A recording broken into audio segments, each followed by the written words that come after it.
Olá, bom dia. Meu nome é Geraldo Duarte e eu sou o responsável pelo módulo de transmissão vertical das infecções.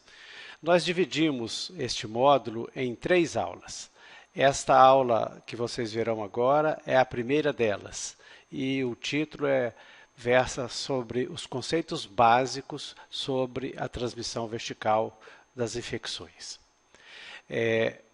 Para que nós possamos avaliar bem a nossa aula, é preciso que a gente tenha os objetivos, para que nós possamos, ao final da aula, ver se esses objetivos eles foram alcançados e o aprendizado ele foi absorvido, né?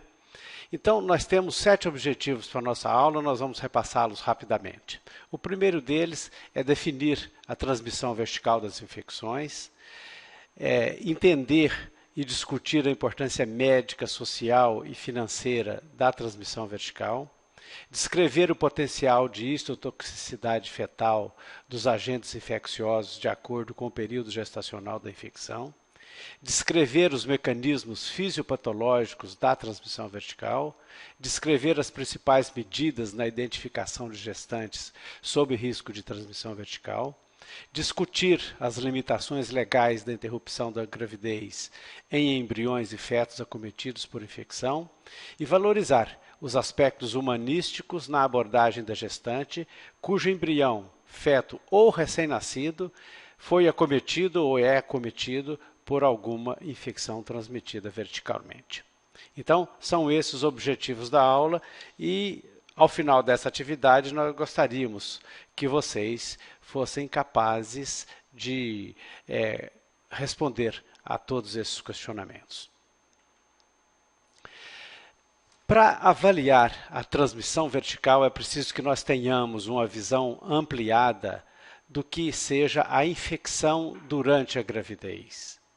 Porque é a partir da infecção materna que nós existe a possibilidade de que este embrião, feto ou recém-nascido adquira essa infecção através da sua mãe. E para isso nós precisamos de falar e de recordar com vocês alguns detalhes que existem no ideário popular sobre as infecções. Existe um mito de que a infecção durante a gravidez ela significa malformação fetal. E não é apenas no ideário popular, chega também no ideário até do estudante de medicina. Vocês tiveram aulas desde o cursinho pré-vestibular sobre algumas infecções cujas infecções causam malformação fetal. E a toxoplasmose e a rubéola são exemplos dessas infecções que causam malformações. Então, é baseado em algumas infecções que causam malformações, de que no ideário popular, e é também a ideia de vocês que chegaram até o 4º ano, com a ideia de que as infecções elas se ligam a malformações. E nós veremos que a maioria das infecções não causam malformações, mas nem por isso deixam de ser importantes, porque elas causam outros malefícios que não as malformações. Por exemplo, as alterações funcionais decorrentes da transmissão vertical das infecções, elas são pouco relatadas, são pouco conhecidas.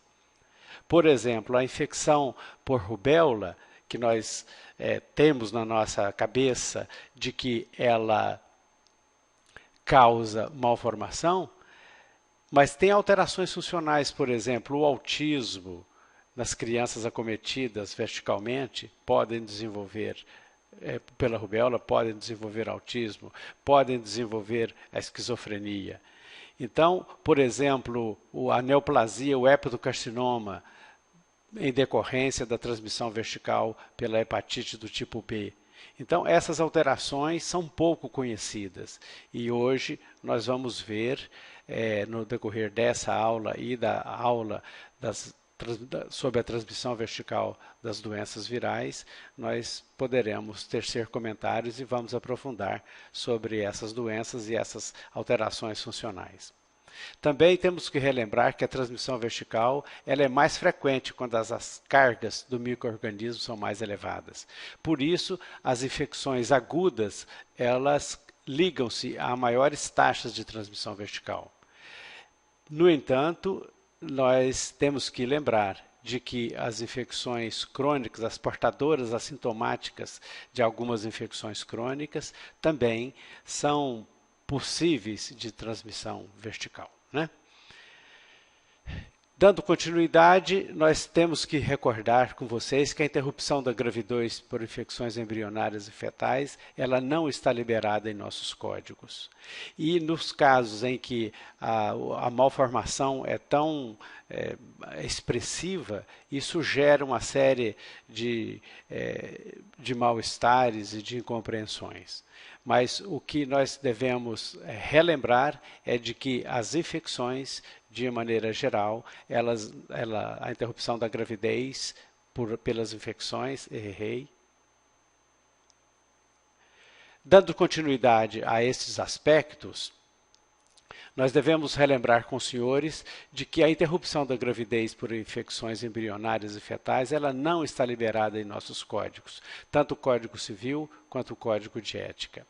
No caso de nós termos malformações expressivas, isto gera uma série de inconformismo, de mal-estar, porque existe uma pressão da família pela interrupção da gestação. E o que nós devemos orientá-los é de que, nestes casos, nós não podemos fazer essa interrupção por nossa conta, por nossa ideia. E no caso de ser necessário a interrupção, é preciso que haja a liberação judicial. Mas inicialmente as infecções elas não estão contempladas no rol de doenças em que a interrupção da gravidez ela é permitida por lei. Devemos lembrar também que as infecções durante a gravidez ligam-se a um grande potencial de custos diretos e indiretos. Cuidar de uma criança cuja mãe padeceu de uma infecção tem custos diretos, mas como no caso da prematuridade, das malformações, da corioamniorrex, mas também isto gera custos indiretos. É uma família que vai ter que se deslocar para o hospital, a mãe muitas vezes tem que parar de trabalhar, né? O pai também, ele precisa de, às vezes, aumentar a receita para cobrir esses custos. Então, nós temos uma grande gama de dificuldades em decorrência da infecção durante a gravidez. Outro detalhe que também gostaríamos de relembrar com vocês é o temor do profissional de saúde em cuidar de gestante com infecção. Vocês devem se lembrar de uma expressão que é muito comum nas cidades pequenas, né, em que, olha, eu levei o paciente até o médico e o médico não quis nem colocar a mão no paciente. E aqui preenche muito bem este requisito. A grávida com algum tipo de infecção, dificilmente nós encontramos um profissional de saúde que arrisca a atender essa paciente pelo medo que ele tem e o desconhecimento que ele tem tanto da infecção quanto do que possa o tratamento dessa infecção possa prejudicar a esse embrião ou a este feto. Então, de uma maneira geral, existe, se não for um profissional seguro, ele tem muito temor de cuidar dessas pacientes. O outro e último detalhe, antes de nós passarmos à aula propriamente dita, nós, com seu conteúdo de transmissão vertical, é a necessidade de amparo humanístico para a família. Vocês imaginem uma família que projeta um filho sem nenhum tipo de problema, e se está frente à possibilidade de que esse filho tenha algum tipo de malformação, ou nasça antes do tempo, prematuramente, ou tenha restrição de crescimento, enfim, algum tipo de complicação em decorrência dessa infecção. O aspecto comportamental ele precisa de ter amparo. E se nós não tivermos um olhar humanístico para esta família, não só para a mãe e o pai, mas para toda a família, o resultado pode não ser aquele esperado. Então, eu exorto a todos vocês a desenvolverem este olhar humanístico para a família cuja gestante tenha algum tipo de infecção com potencial de transmissão vertical. Então, vamos conceituar o que é transmissão vertical. A infecção vertical é toda infecção embrionária, fetal ou neonatal de origem materna que ocorre durante a gravidez. E ela ocorre pela via transplacentária. Ou no período periparto, no finalzinho da gravidez, ou no momento do parto, ou ainda no período pós-parto. E aqui neste caso, a maioria dos casos, por meio da amamentação materna. Então, ela pode ocorrer durante a gravidez, por meio da transmissão transplacentária ou transmembrana, e nós vamos ver detalhes disso daqui a pouco, ou pode ocorrer no período peripartal, um pouco antes do parto ou no momento do parto, ou no período pós-parto, através ou por meio da amamentação. As infecções e a gravidez, como nós já vimos, ela se liga a prognóstico. E ao zelarmos, ao cuidarmos dessa gestante, nós estamos de olho no prognóstico da mãe, no prognóstico dessa criança. E nós lutamos muito, já sabemos, eu não sei se vocês já tiveram a aula sobre prematuridade, mas a prematuridade é extremamente importante e ela, dos casos de prematuridade, eles decorrem das infecções durante a gravidez. Outra complicação que nós temos em decorrência das infecções e a gravidez é a corioamniorexia, é a ruptura das membranas, principalmente antes do termo, e que às vezes se associa, esse conjunto, ele se associa com a prematuridade. Então é o conjunto da prematuridade que pode se associar ao conjunto da corioamniorexia. Como se não bastasse, nós temos também, em decorrência das infecções durante a gravidez, nós temos a transmissão vertical. Então, nós temos o conjunto de 3 grandes complicações que podem, em relação às infecções e à gravidez, que influenciam e impactam negativamente o prognóstico dessa gravidez. Falando então da transmissão vertical, vamos colocar a transmissão vertical no centro agora de outros 3 conjuntos de possibilidades do que pode ocorrer de complicações com essa gravidez. Nós temos a infecção embrionária, fetal e perinatal, que essa infecção não leva à perda gestacional e nem a malformações, mas a criança ela segue a sua vida com esse tipo de infecção. E o exemplo aqui é a infecção pelo HIV, a infecção provocada e transmitida pelo HIV. Né?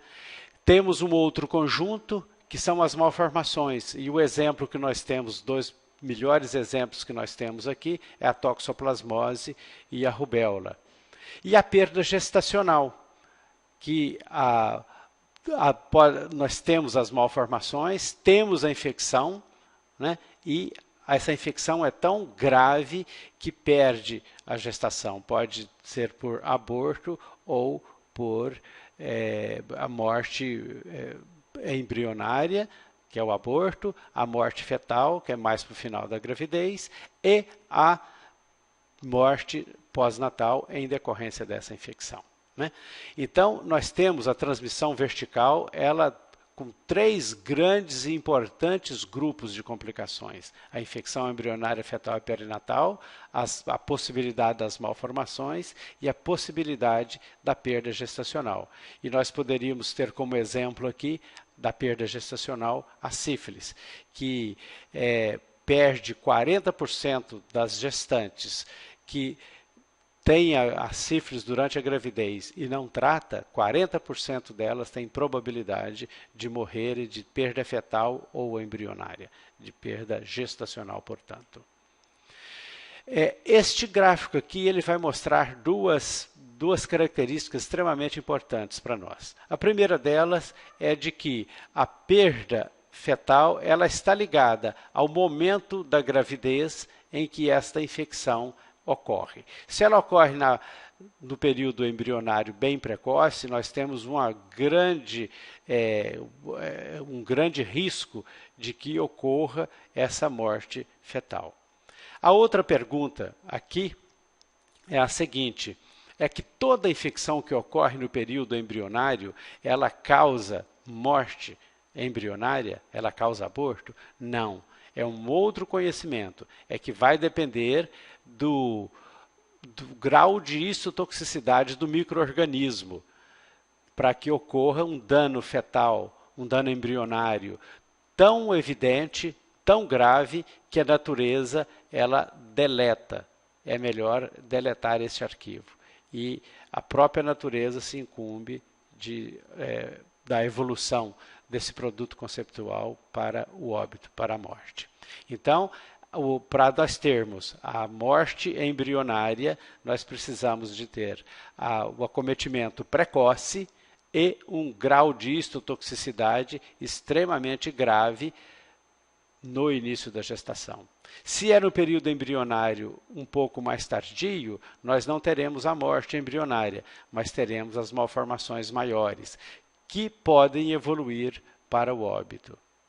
Essas malformações maiores, algumas, elas sobrevivem, mas vejam que a linha pontilhada mostra que o prognóstico ele sofre algum tipo de comprometimento. Aqui nós temos a linha pontilhada com as malformações maiores. Mas essas malformações elas são passíveis de serem corrigidas e nós podemos ter até uma vida compatível com a normalidade, mas o prognóstico ele é comprometido. Se é numa fase embrionária um pouco mais tardia, não teremos nem a morte embrionária, nem as malformações maiores. Teremos as malformações menores, que em alguns casos também podem evoluir para o óbito. Mas na grande maioria das vezes, nós temos, com as malformações menores, nós temos uma evolução normal para a vida, com correção ou mesmo sem a correção. Em qualquer fase da gravidez em que ocorre a infecção, nós temos o potencial de desenvolvermos anormalidades funcionais. Inicialmente, nós já demos o exemplo das alterações comportamentais, no caso do autismo e no caso da esquizofrenia, que podem evoluir com uma vida normal, mas com tratamento, né? Mas sempre com o prognóstico que depende de algum tipo de suporte e de tratamento. Em qualquer fase que ocorra a infecção, nós podemos ter a restrição de crescimento, que também ela pode evoluir com a normalidade depois, na vida pós-natal pode se recuperar, e em qualquer fase da gravidez, nós podemos ter a infecção e, por estranho que pareça, nós não temos explicações lógicas para isso, que a infecção ocorreu na fase embrionária ou na fase fetal, por um germe com histotoxicidade reconhecida, e nós temos um recém-nascido normal. Esta é a grande dúvida que a grávida e a família da grávida chega para nós e pergunta: doutor, o meu filho terá algum tipo de problema? E qual a saída que nós temos? É explicar para ela em termos percentuais do que pode ocorrer. Porque a certeza, na hora da consulta, na hora da crise, porque é um momento de crise, o momento que você dá o diagnóstico da infecção fetal, nós não podemos assumir nada, porque é um fenômeno biológico e nós não temos certeza do que vai ocorrer. Vocês imaginam o que passa na cabeça dessa mãe? Vocês imaginam qual é a necessidade daquilo que nós falamos inicialmente, de que essa mãe precisa de apoio humanístico? Nós não podemos dizer nem afiançar qual é o percentual de risco e de qual é o risco dessa mãe. A informação é apenas em termos percentuais. Mas o que ela deve é sentir no nosso olhar a segurança de que o que vier, nós estaremos do lado dela, dando todo o apoio e fazendo tudo para ela e para o seu filho. Então, chama a atenção aqui neste momento de que o médico, neste momento, ele é muito mais um companheiro, um amigo. A solidariedade vale tanto aqui neste momento do que a sua conduta puramente médica curativa. Como que esse micro-organismo chega até o feto? Pode ser através da parede uterina e da placenta, de uma infecção sistêmica que pode chegar pelos vasos uterinos. Pode ser através de uma amniocentese. Neste caso, eu estou fazendo uma punção amniótica e posso levar à infecção, como no caso de uma mãe com hepatite do tipo B.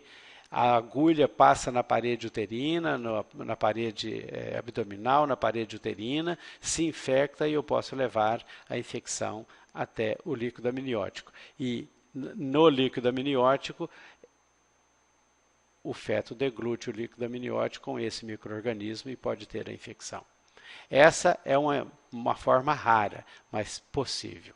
A forma mais frequente que nós temos é a hematogênica transplacentária. Vem através do cordão umbilical e já chega dentro da circulação do feto e ele pode ter a infecção.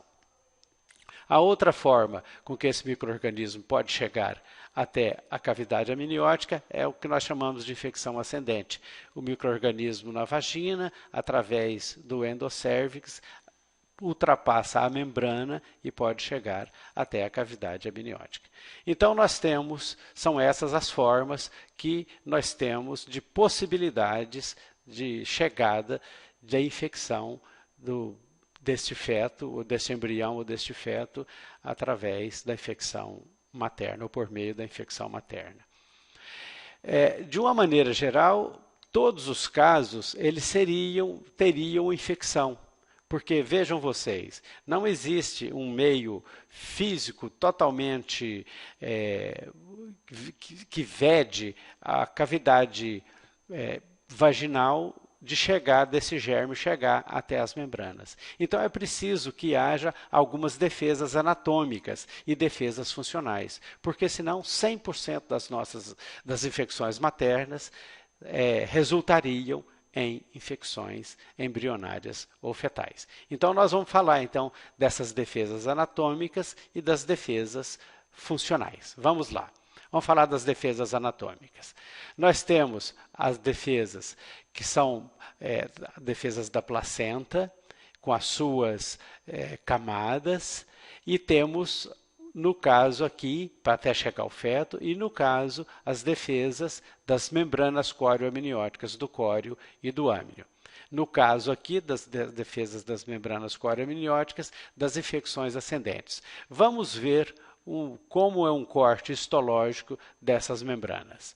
Vejam que o âmnio ele tem várias camadas celulares, várias camadas de tecido conjuntivo, tanto o âmnio quanto o córeo. Então, aquelas membranas que parecem ser delgadas, mas na realidade elas têm uma complexa trama tissular e que acabam sendo defesas mecânicas contra a agressão das infecções. Aqui nós temos o cordão umbilical e aqui está o feto. E nós vamos ver agora como funcionam as defesas mecânicas contra as infecções maternas.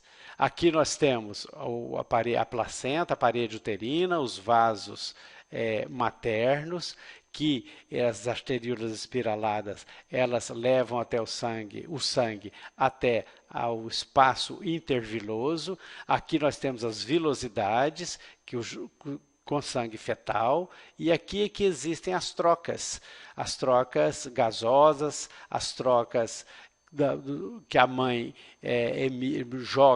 leva até o espaço interviloso, os aminoácidos, as proteínas, as vitaminas, e é nesse espaço aqui, nesse espaço interviloso, é que nós temos a troca, que essas substâncias, essas partículas, esses elementos, eles passam para a circulação fetal. É aqui, nessa região, é que se dão também as trocas gasosas. Vamos ver aqui no caso de uma infecção materna. Essa infecção materna, ela pode chegar até a circulação uterina.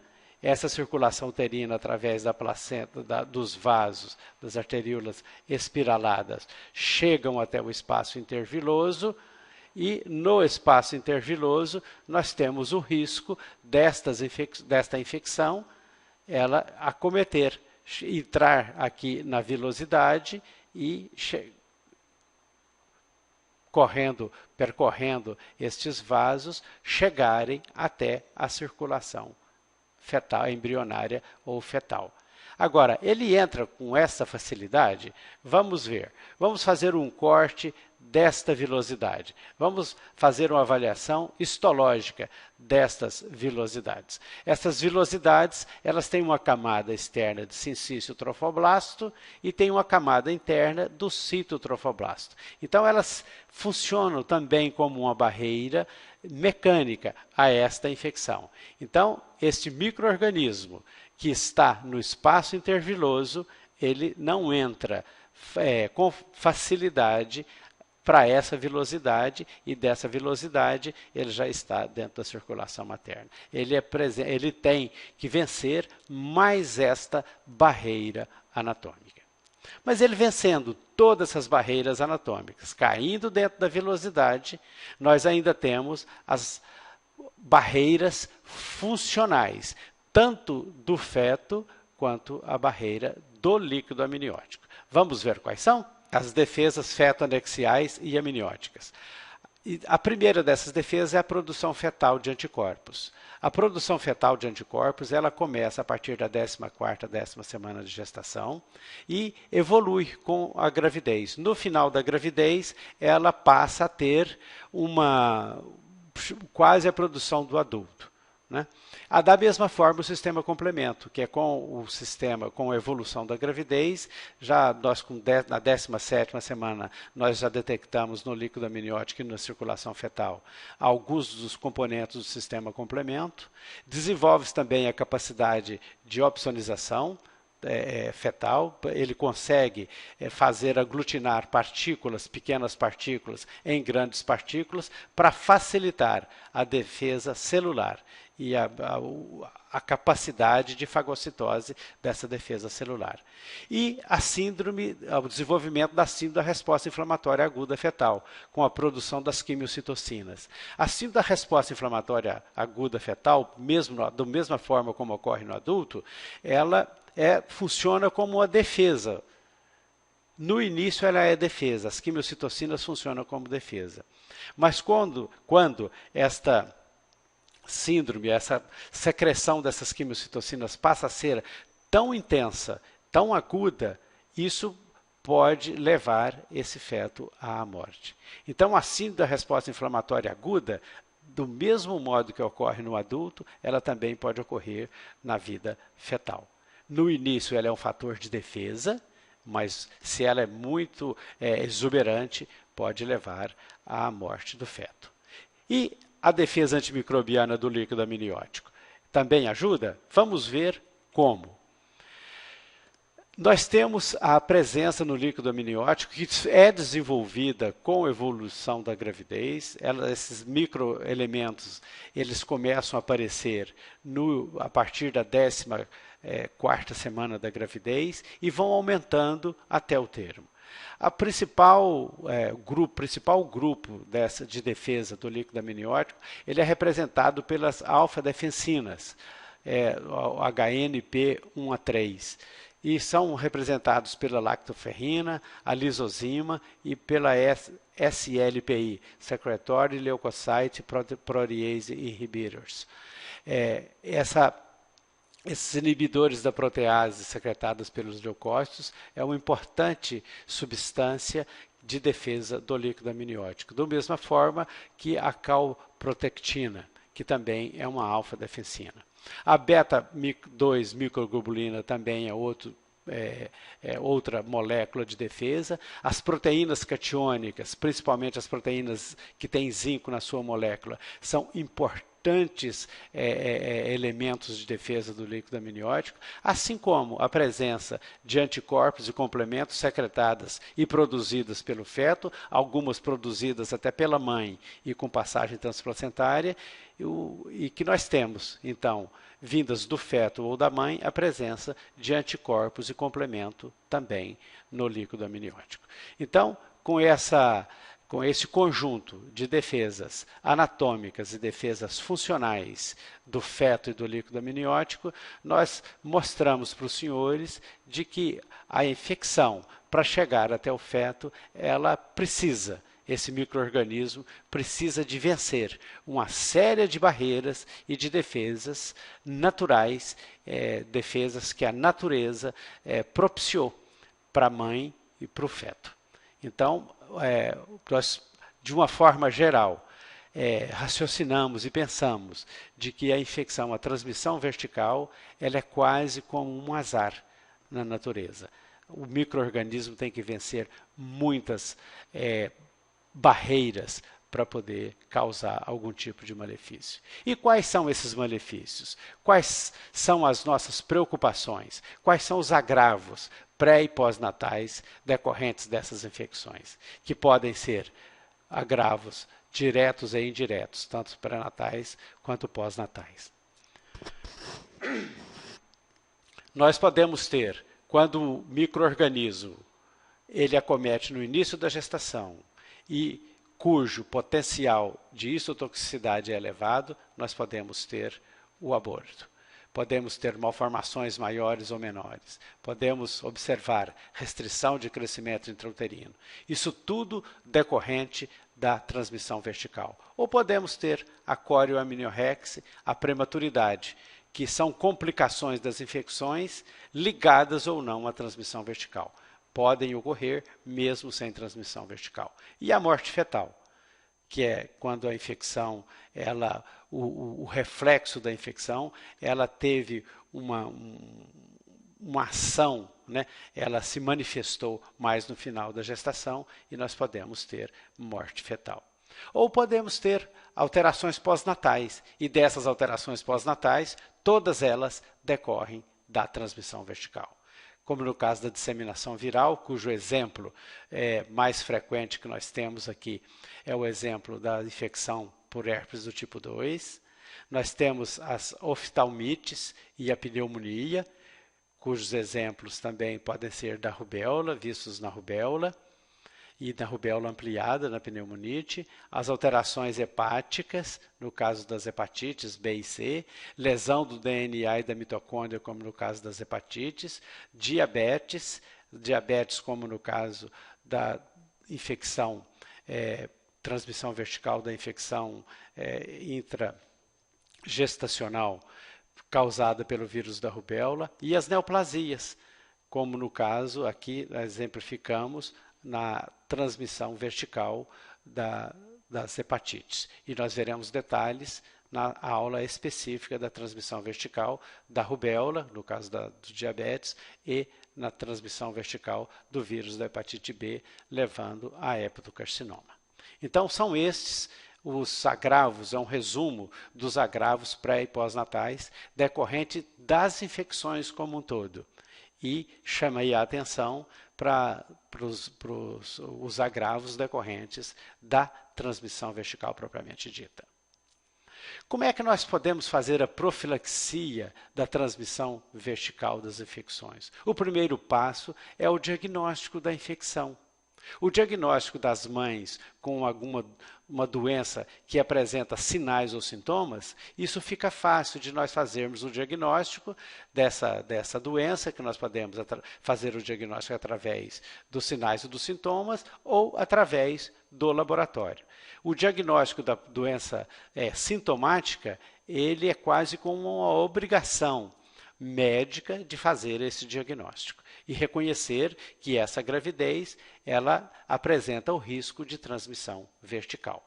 Mas no caso da portadora assintomática ou daquela que nem está infectada ainda, expostas ao risco da infecção, essa nós precisamos fazer a triagem no pré-natal. E isto significa custo, significa a utilização de ferramentas laboratoriais para identificarmos essas mulheres.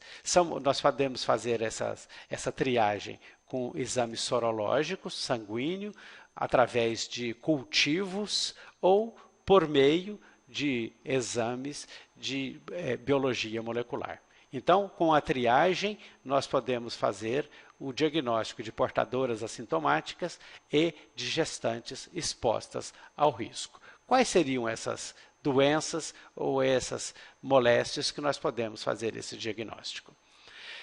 Como é que nós fazemos a triagem dessas gestantes? Nós podemos fazer a triagem dos vírus, de infecções virais ou de infecções bacterianas e de parasitoses. Das infecções virais, nós vamos das mais frequentes, são as infecções causadas pelo citomegalovírus, parvovírus B19, o HIV, a rubéola, as hepatites B e C, herpes tipo 2 e o papilomavírus. De uma maneira geral, todas essas doenças elas podem ser diagnosticadas clinicamente, mas são mais raras. Só essas duas aqui, o herpes tipo 2 e o papilomavírus, é que nós temos condição de fazer o diagnóstico na vigência da doença, na maioria dos casos. Podemos fazer o diagnóstico porque apresentam lesões herpéticas e as lesões por papilomavírus, caracterizadas pelas lesões do condiloma. Podemos fazer os diagnósticos das hepatites B e C, se nós pegamos a mulher com a infecção aguda, mas que não é o mais frequente para nós. O mais frequente é nós fazermos o diagnóstico da hepatite B e C através da sorologia, portanto, identificando mulheres portadoras assintomáticas das hepatites B e C. Da mesma forma, a infecção pela rubéola, a infecção pelo HIV, o HIV, a fase aguda do HIV, ela é assintomática em grande parte dos casos, em grande número dos casos, nós não encontramos sinais ou sintomas. E a maioria dos diagnósticos que nós fazemos durante a gravidez de uma infecção pelo HIV são de pacientes assintomáticos, de gestantes assintomáticas, que nós fazemos o diagnóstico por meio da sorologia. Né? O citomegalovírus e o parvovírus, nós faremos alusão aos dois agora, mas teceremos maiores comentários quando formos abordar essas duas viroses na aula específica de transmissão vertical pelos vírus. O citomegalovírus e o parvovírus em adultos são assintomáticos na maioria absoluta dos casos. E se nós precisamos buscar a portadora dessa infecção, na maioria das vezes nós buscamos a portadora assintomática. Em relação às bactérias e os parasitas, da mesma forma, nós podemos fazer o diagnóstico de infecções em pacientes sintomáticas. A sífilis é uma delas, mas a maioria dos casos, nós podemos fazer o diagnóstico do paciente com sífilis, mas a maioria dos casos, nós fazemos o diagnóstico de pacientes assintomáticas. Da mesma forma, a toxoplasmose podemos fazer o diagnóstico da mulher com sintomática, mas a maioria dos casos nós fazemos de uma paciente assintomática. A paciente, ela teve a infecção previamente ou a toxoplasmose, mais de 60% dos casos, ela é assintomática nos adultos. A malária, gonorreia e cancro mole, é difícil nós fazermos o diagnóstico na fase crônica. São doenças que elas não cronificam. A gonorreia não cronifica. Nós fazemos o diagnóstico na fase aguda. A clamídia trachomatis, o diagnóstico é feito por biologia molecular, também apresenta sintomas extremamente não são específicas, ela é inespecífica, e o estreptococo do grupo B, não causa nenhuma clínica, totalmente assintomático. E nós fazemos o diagnóstico através de cultura. De uma maneira geral, temos que fazer o diagnóstico também das gestantes expostas ao risco. Neste caso, nós temos que avaliar o parceiro, porque a grande parte dessas doenças, elas são transmitidas pelo parceiro ou pelos contactantes familiares, como no caso do parvovírus B19. Então, para avaliar pacientes expostos ao risco, nós precisamos de uma anamnese para avaliar o meio ambiente e as pessoas deste ambiente dessa grávida e alguns exames sorológicos dentro de uma rotina do que nós chamamos o pré-natal do parceiro. No pré-natal do parceiro, nós fazemos a sorologia da sífilis, fazemos a sorologia das hepatites B e C e fazemos as sorologias do HIV. Então, no pré-natal do parceiro, nós fazemos essas 4 sorologias. Mas nós avaliamos se o paciente tem alguma doença, por exemplo, na anamnese, se ele tem gonorreia, se ele tem cancro mole, se ele tem papilomavírus, se ele é portador do herpes. Então, através da anamnese, nós complementamos essa rotina de avaliar e de diagnosticar gestantes expostas ao risco de contraírem algum tipo de infecção e, secundariamente, levarem essa infecção até o seu filho, caracterizando o que nós chamamos de transmissão vertical. A triagem de gestantes portadoras assintomáticas por meio de exames laboratoriais, nós utilizamos para a triagem, então, do HIV, da rubéola, das hepatites B e C. Para o HIV, nós procuramos essa paciente na população para introduzirmos as medicações adequadas e as condutas adequadas, assim como para a hepatite B e C. Da rubéola, nós procuramos a paciente soronegativa. Aqui é a soronegativa que é importante para nós, porque é para ela que nós vamos orientar para que ela tenha e assuma as medidas que vão reduzir a sua probabilidade de contrair a rubéola durante a gravidez, porque nós não podemos vacinar contra a rubéola durante a gravidez. Então, essa paciente precisa de uma série de orientações para evitar a infecção aguda durante a gravidez. Fazemos também a busca de portadora assintomática por sífilis e por toxoplasmose. A toxoplasmose, da mesma forma que a rubéola, nós queremos a paciente soronegativa. É essa soronegativa que terá risco de ter a parasitemia, na fase aguda da parasitemia durante a gravidez e o risco de transmissão vertical. A infecção crônica, portadora crônica da toxoplasmose, o risco ele é apenas teórico. Na prática, nós não temos toxoplasmose crônica com transmissão vertical. E a sífilis, nós fazemos a busca das pacientes que são positivas. Da mesma forma como o HIV, a sífilis, nós precisamos de orientações e de condutas medicamentosas que vão evitar a transmissão vertical. Para a Chlamydia trachomatis, os serviços que fazem a busca da Chlamydia trachomatis, nós utilizamos técnicas de biologia molecular para buscarmos a infecção por Chlamydia trachomatis. E os serviços que também utilizam a busca durante a gravidez do estreptococo do grupo B, utilizam a cultura vaginal e endoanal para fazer a identificação das portadoras do estreptococo do grupo B. Aqui no Hospital das Clínicas, nós fazemos a busca do HIV, da rubéola, das hepatites B e C, da sífilis, toxoplasmose e da Chlamydia trachomatis como rotina, utilizando então exames sorológicos, de biologia molecular e de cultura.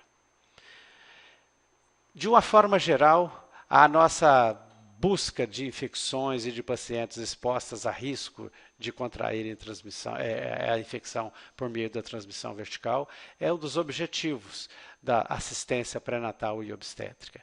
Nós temos que envidar todos os esforços ao nosso alcance para evitar a transmissão vertical e para evitar também os agravos maternos.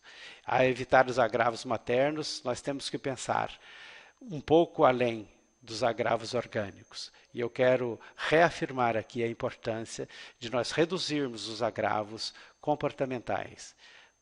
E isso nós podemos reduzi-los, nós podemos fazer uma abordagem bem objetiva, com uma dose bem aumentada, uma grande dose